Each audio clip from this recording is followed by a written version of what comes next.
it made me curious about how you think about and how you nurture emerging leaders. So how do you even think about that with all this change going on? Oh, I know. That's a good question. I'd like to think I have a number of ways. So when I see somebody emerging as a talent within L'Oreal, I'll be talking to, say, the zone director, health and safety director. Say, okay, how do we develop this person? Do we get them on the right kind of training courses, whatever? And then eventually we'll take that kind of person and integrate them into our audits, because part of our audit is external, but our culture part is internal, and it's risk and culture at the same time. And we may put them on the culture as like a co-auditor or a trainee, but it's helping them sort of develop, but it's also giving them exposure to leadership within L'Oreal, right? On top of that, for those that are really special, for those that I think are going to really make it, to have positions like you've had, Megan, maybe have my position, or maybe even the zone position, right? I will bring them into my team for maybe 1 or 2 years, and they come into my team initially for 1 day a week, 1 day every 2 weeks. We give them specific projects we agreed with the line managers, etc. And what happens is we see how they fit in with the group, see how they work at international level now across different cultures and all the rest of it. So we see how it goes. Some of them will then, when I have a position available, they'll come into my team. So I've had 5 people already that have come through the system. They come in and then they either stay if they want to stay, or they go out. Some of them want to go back out and they'd rather be in charge of a zone because they're closer to the ground. Others have gone out and they've gone into a factory, but they've gone into production because maybe they want to be a future plant manager or something like that. So I try to bring people on board.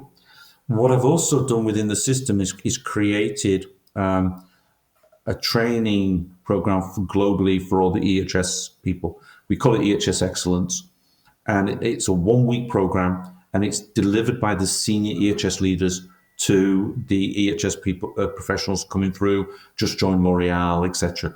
And we run about 3 or 4 of those every year. So we can identify talent, but not only that, they get to interact with other people who create their own network from the other sites.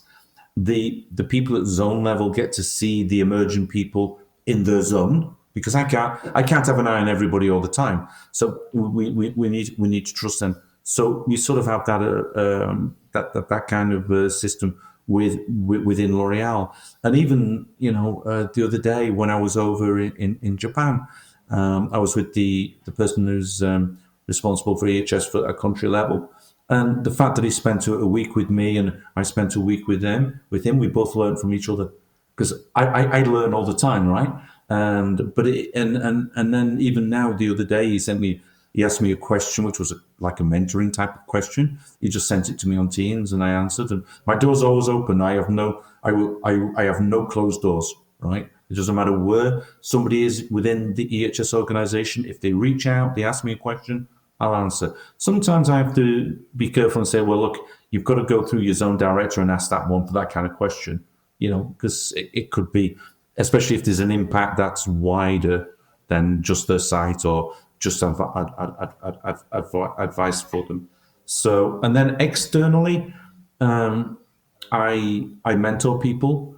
I have about 4 or 5 mentees that I have at the moment, which very often come through the Women in Safety program that we do with ROSPA, that ROSPA manage for us. That I don't know if you've ever seen it, where people sort of can they apply through LinkedIn. They get a 1-day leadership training, and then they get mentored for 12 months.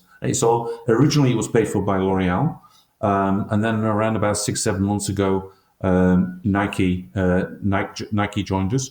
So they now contribute into the system, and we've put about 160 women through that at the moment, and it's working well. Some have flourished, and it's nice to see the people coming through. And that varies. I mean, the last person. One of the people that I'm mentoring at the moment is 24 years old. She's just gone into her first job from getting a master's. On the other hand, I have somebody that's 55 and looking to go to the next level in a career. And I do what I struggle with on all of this is within L'Oreal, and a lot of the people is to get that culture of mentoring, coaching in L'Oreal, right? Because we have a lot of people, especially engineers, that are very focused on the task. They don't see the bigger picture, or they don't see that they've got time. So one of my challenges in the future is to try and get them more and more into coaching and mentoring in coaching and mentoring, but that needs them to be trained as well, right? Because it's not, sometimes people don't get it, they don't know how to do it, right? So sometimes they need to be coached to be a good mentor. So, but I just think it's important. And if I could turn back time as well, I would have started my mentoring early. I have about 4 mentors at the moment, different people that I talk to. They probably don't even realize that they're my mentors. I sort of when I've got a challenge or something like that, I need to talk about something, I ring them up. And what's surprising, and I don't, is that not a single one of them is male. So maybe that's helped me with the way that I've developed my part of empathy and all the rest of it, because I think some of the characteristics have maybe rubbed off on the way that I do things, that have influenced me. Can I say that? Is that all right to say that? You can say whatever you want to say, Malcolm. We're not here to stop you. But one thing I was going to say is that we have an upcoming episode with Lisa Fain, who is the president of the International Institute for Mentoring. And just this whole conversation that we're having about coaching and mentoring, I think our viewers here might find it really interesting to listen to that podcast as well when it comes out, because it's really showing the impact that both you can have with others, but also the impact that they can have on you as a leader, as a professional, as a person, just by thinking about things differently and supporting one another in this beautiful world and the career that we all aspire to have. So I'm so glad that you've been talking about that. It's good. And if I can as well, I think what it's done for me, it's actually improved my leadership skills generally, right? Not just as a mentor or a coach. You take on board the things exactly like you just said about, how you talk to a mentee or something like that. Well, it rubs off on you, and you start to talk to other people like that, rather than maybe being aggressive or reactive or whatever. You start thinking about it and thinking about the situation or whatever. And I think it improves your own personal leadership skills. It just doesn't help you as a mentor. That's my personal opinion. So I think people, I think when you put this together at the end, you should put the date or the link in or something like that, so everybody can go. Because I think it's good to do, and I just wish I'd done it.